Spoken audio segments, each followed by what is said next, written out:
आहात आपल्या हक्काचं चॅनल, आपली बातमी आपलं चॅनल वन भारत। डोंबिवली शहरातील नागरिकांसाठी अत्यंत महत्त्वाचे असलेल्या नेहरू मैदानावर करण्यात आलेल्या अतिक्रमणाच्या संदर्भात महाराष्ट्र नवनिर्माण सेनेने आपली भूमिका स्पष्ट केली आहे। सार्वजनिक वापरासाठी असलेल्या मैदानावर कोणत्याही प्रकारचे अतिक्रमण अथवा अनधिकृत बांधकाम खपवून घेतले जाणार नाही अशी ठाम भूमिका मनसेने घेतली आहे। नेहरू मैदान हे शहरातील नागरिक, विद्यार्थी तसेच विविध सामाजिक व क्रीडा उपक्रमांसाठी महत्त्वाचे सार्वजनिक मैदान आहे। त्यामुळे या मैदानाच्या जागेचा अनधिकृत वापर होत असल्यास संबंधित प्रशासनाने तातडीने पाहणी करून नियमबाह्य अतिक्रमणावर कायदेशीर कारवाई करावी अशी मागणी महाराष्ट्र नवनिर्माण सेनेच्या वतीने करण्यात आली आहे। या संदर्भात महाराष्ट्र नवनिर्माण सेनेचे डोंबिवली शहराध्यक्ष हर्षद पाटील यांनी महापालिका प्रशासनाने या प्रकरणाची गांभीर्याने दखल घेऊन तातडीने कारवाई करावी अशी मागणी केली आहे। सार्वजनिक मैदान हे नागरिकांच्या हक्काचं आहे। कोणत्याही व्यक्ती किंवा संस्थेला त्यावर अतिक्रमण करून सार्वजनिक जागेचा गैरवापर करण्याचा अधिकार नाही। या प्रशासनाने या प्रकरणाची तातडीने चौकशी करून अतिक्रमण हटवावे आणि नेहरू मैदान नागरिकांसाठी पूर्ववत खुले करावे अशी ठाम भूमिका हर्षद पाटील यांनी व्यक्त केली। नेहरू मैदानावरील अतिक्रमण तातडीने हटवा अशी मागणी मनसेच्या आयुक्तांकडे केली गेली आहे। डोंबिवली महानगरपालिकेमध्ये एकूण 73 उद्यानं आणि 17 मैदान आहेत अशी माहिती कल्याण डोंबिवली महानगरपालिकेची जी महासभा आहे त्या विषयपत्रिकेमध्ये प्रशासनामार्फत देण्यात आलेली आहे। आणि आपण जर बघाल तर 17 मैदानापैकी डोंबिवलीमध्ये 7 मैदानं येतात, त्यापैकी एक नेहरू मैदान आहे। आणि नेहरू मैदानमध्ये असं निदर्शनास आलेलं आहे का एक शेड आणि आजूबाजूला काय बांधकाम केलेलं आहे एका मंडळाने।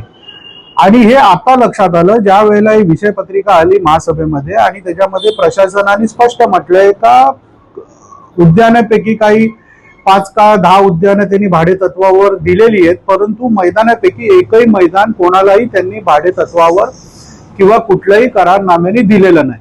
त्यावेळेला असं कळलं का ही जी इथे शेड आणि बाकीच्या गोष्टी त्या केलेल्या आहेत त्या अनधिकृत असाव्यात। म्हणून आम्ही महानगरपालिकेच्या आयुक्तांना पत्र दिलंय आणि याबाबत संपूर्ण चौकशी करण्याची मागणी केलेली आहे का इथे मोठ्या प्रमाणात शेड केलेलं आहे, काय कंटेनर ठेवलेलं आहे किंवा बांधकाम केलेलं आहे।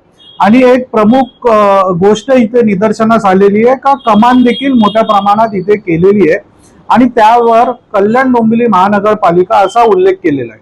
माझी अशी माहिती आहे का याला कुठलाही शासनाचा निधी किंवा महानगरपालिकेचा निधी वापरला नसून खाजगी निधी याच्याकरिता वापरण्यात आलेला आहे। आणि महानगरपालिकेच्या अधिकाऱ्यांकडे याची चौकशी जेव्हा आम्ही केली तेव्हा त्यांनी सांगितलं का आम्हाला याच्या बाबतीत कुठलीही माहिती नाहीये।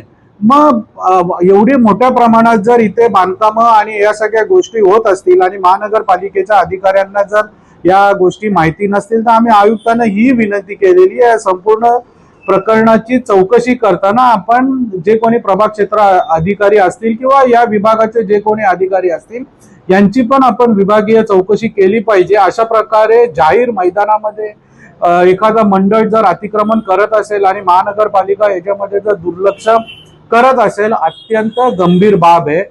याच्यापेक्षा अजून एक गंभीर बाब अशी आहे याच्यामध्ये का महानगरपालिकेच्या सफाई कर्मचाऱ्यांची एक वस्ती आहे नेहरू मैदानच्या बरोबर पाठीची आणि त्या सफाई कर्मचाऱ्यांकरता महानगरपालिकेने तिथे शौचालय उभारला होता आणि तो शौचालय अस्तित्वात नसून वापरण्यात देखील येत होता।